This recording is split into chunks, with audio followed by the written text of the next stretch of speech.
Sur mon ordinateur, moi j'ai toujours Irancy. Alors là, en ce moment j'ai les vignes en été, bien vertes. Je vais passer dans quelques temps à la teinte d'automne. L'hiver, je mets Irancy sous la neige. Au printemps, avec les saisies en fleurs, les vignes qui commencent à repousser au printemps, voilà. 4 fois par an, je change mon écran d'ordinateur. J'ai toujours Irancy qui est là. L'Irancy a été créé par les moines de Saint-Germain. L'abbaye Saint-Germain qui avait été fondée par l'évêque Saint-Germain, un évêque d'Auxerre. Les moines ont exploité ce site sous le nom de Irancianum. On a de l'écrit d'une vigne à Irancy cédée aux moines par je ne sais qui, au lieu des Vaupétiaux, en 861. Ces moines qui avaient ce vignoble et ils vendaient ce produit aux têtes couronnées, les gens qui avaient les moyens d'acheter. On retrouve nos vins à la cour des rois de France. François Ier, Henri IV buvaient des vins d'Irancy, et après, bien sûr.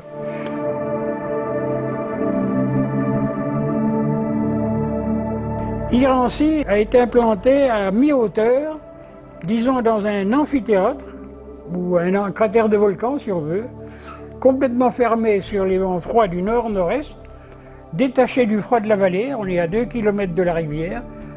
La situation géographique d'Irancy crée un microclimat qui convient très bien à la maturation de notre pinot noir, qui est le raisin qui produit le vin d'Irancy. Ici, on a un terrain très favorable à l'implantation de la vigne. Alors, ce sont des terrains de Jurassique, argilo-calcaire, dit en géologie, dit du Kinméridien.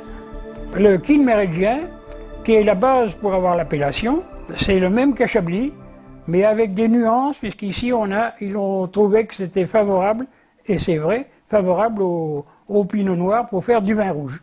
Alors ce Kinméridien par rapport à Chablis, c'est parce qu'il est plus sec, il y a moins d'argile, un peu moins d'argile. C'est des nuances géologiques. Alors, à la Révolution, les terres ont été distribuées, enfin réparties entre les gens de ce village. Il y avait donc des propriétaires et des vignerons. Mais les vignerons avaient un peu de vignes et travaillaient pour les propriétaires. On retrouve environ 300 vignerons qui ont été ici dans les années 1860. L'apogée d'Irancy, au niveau surface de vignes et nombre d'exploitants, c'est à la fin du 19e, jusqu'avant qu'arrive le phylloxéra. C'est un insecte qui suce la sève de la vigne, par les racines. Le phylloxéra est débarqué à Bordeaux, venant du continent américain, dans les années 1860. Il a commencé de détruire le vignoble méridional, méditerranéen, et tout doucement, il a remonté dans nos régions, la Champagne. Enfin, il a envahi tout le continent européen d'ailleurs, il n'a pas envahi que la France.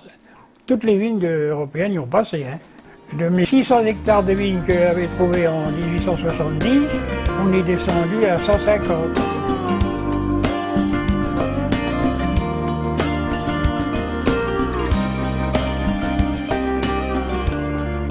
Mais à partir des années 1960, là, on voit arriver la mécanisation, les tracteurs, enjambeurs, etc. Les premiers sont arrivés.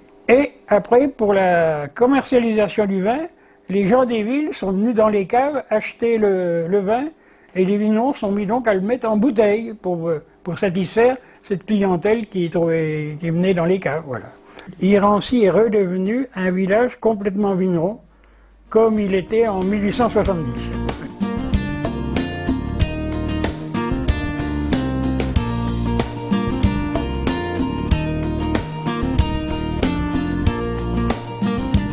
Nous sommes dans la rue Soufflot. Soufflot, l'architecte du Panthéon, est né à Irancy en 1713, sous Louis XV.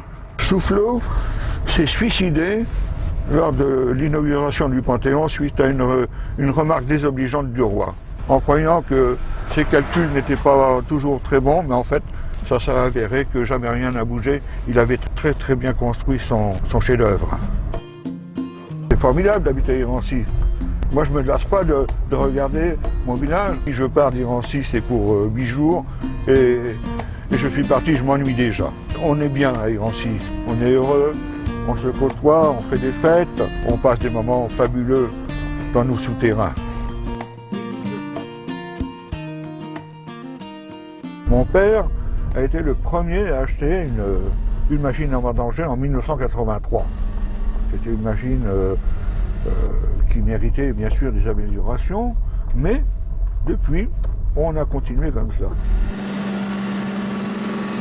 Nous allons voir James Ferrari, qui travaille avec ses vendangeurs, et puis là, il est avec sa machine à vendanger.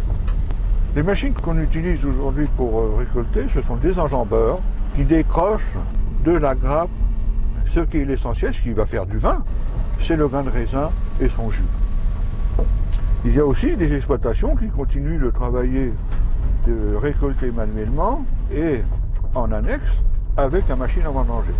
La mécanisation prend l'ascendant sur les vendanges manuelles. En 1970, il y avait 40 machines en prototype au niveau hexagonal. Rien qu'au niveau du Chablisien et de l'Auxerrois, on est à pratiquement 300 machines. Alors, il y a les partisans, les non-partisans, mais enfin, les progrès de la technologie mécanique ont évolué et ont fait un très très bon travail. Alors l'appellation a été créée, maintenant il faut la maintenir avec les aléas, les productions. Hein.